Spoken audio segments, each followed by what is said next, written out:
بسم اللہ الرحمن الرحیم۔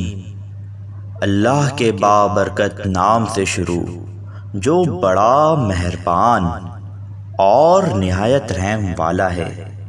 دوستو، آج کی ویڈیو میں آپ کو خوش آمدید کہتے ہیں۔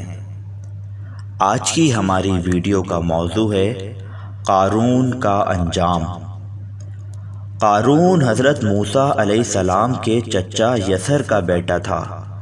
بہت ہی شکیل اور خوبصورت آدمی تھا، اسی لیے لوگ اس کے حسن و جمال سے متاثر ہو کر اس کو منور کہا کرتے تھے۔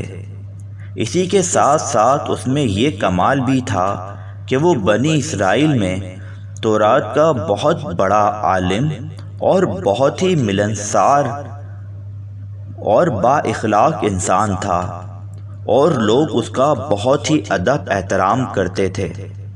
لیکن بے شمار دولت اس کے ہاتھ میں آتے ہی اس کے حالات میں ایک دم تغیر پیدا ہو گیا، اور سامری کی طرح منافق ہو کر حضرت موسیٰ علیہ السلام کا بہت بڑا دشمن ہو گیا، اور اعلیٰ درجے کا متکبر اور مغرور ہو گیا۔ جب زکوٰۃ کا حکم نازل ہوا تو اس نے حضرت موسیٰ علیہ السلام کے روبرو یہ عہد کیا کہ وہ اپنے تمام مالوں میں سے 1000واں حصہ زکوٰۃ نکالے گا، مگر جب اس نے مالوں کا حساب لگایا تو ایک بہت بڑی رقم زکوٰۃ کی نکلی۔ یہ دیکھ کر اس پر ایک دم حرص و بخل کا بھوت سوار ہو گیا، اور نہ صرف زکوٰۃ کا منکر ہو گیا بلکہ عام طور پر بنی اسرائیل کو بہکانے لگا کہ حضرت موسیٰ علیہ السلام اس بہانے تمہارے مالوں کو لینا چاہتے ہیں۔ یہاں تک کہ حضرت موسیٰ علیہ السلام سے لوگوں کو برگشتہ کرنے کے لیے اس خبیث نے یہ گندی اور گھناؤنی چال چلی کہ ایک عورت کو بہت زیادہ مال و دولت دے کر آمادہ کر لیا کہ وہ آپ پر بدکاری کا الزام لگائے۔ چنانچہ عین اس وقت جبکہ حضرت موسیٰ علیہ السلام وعظ فرما رہے تھے، قارون نے آپ کو ٹوکا کہ فلانی عورت سے آپ نے بدکاری کی ہے۔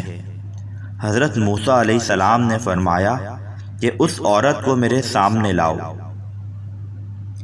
چنانچہ وہ عورت بلائی گئی تو حضرت موسیٰ علیہ السلام نے فرمایا کہ اے عورت، اس اللہ کی قسم جس نے بنی اسرائیل کے لیے دریا کو پھاڑ دیا اور عافیت و سلامتی کے ساتھ دریا کے پار کرا کر فرعون سے نجات دی، سچ سچ کہہ دے کہ واقعہ کیا ہے۔ حضرت موسیٰ علیہ السلام کے جلال سے عورت سہم کر کانپنے لگی، اور اس نے مجمع عام میں صاف صاف کہہ دیا کہ اے اللہ عز و جل کے نبی، مجھ کو قارون نے کثیر دولت دے کر آپ پر بہتان لگانے کے لیے آمادہ کیا ہے۔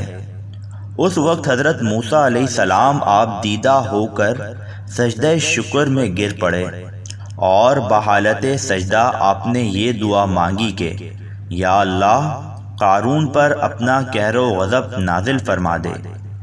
پھر آپ نے مجمع سے فرمایا کہ جو قارون کا ساتھی ہو وہ قارون کے ساتھ ٹھہرا رہے، اور جو میرا ساتھی ہو وہ قارون سے جدا ہو جائے۔ چنانچہ 2 خبیثوں کے سوا تمام بنی اسرائیل قارون سے الگ ہو گئے۔ پھر حضرت موسیٰ علیہ السلام نے زمین کو حکم دیا کہ اے زمین، تو اس کو پکڑ لے، تو قارون ایک دم گھٹنوں تک زمین میں دھس گیا۔ پھر آپ نے دوبارہ زمین سے یہی فرمایا تو وہ کمر تک زمین میں دھس گیا۔ یہ دیکھ کر قارون رونے اور بلبلانے لگا، اور قرابت تو رشتہ داری کا واسطہ دینے لگا، مگر آپ نے کوئی التفات نہ فرمایا، یہاں تک کہ وہ بالکل زمین میں دھس گیا۔ وہ منحوس آدمی جو قارون کے ساتھی ہوئے تھے لوگوں سے کہنے لگے کہ حضرت موسیٰ علیہ السلام نے قارون کو اس لیے دھسا دیا ہے تاکہ قارون کے مکان اور اس کے خزانوں پر خود قبضہ کر لیں۔ تو آپ نے اللہ تعالیٰ سے دعا مانگی کہ قارون کا مکان اور خزانہ بھی زمین میں دھس جائے۔ چنانچہ قارون کا مکان جو سونے کا تھا اور اس کا سارا خزانہ سبھی زمین میں دھس گیا۔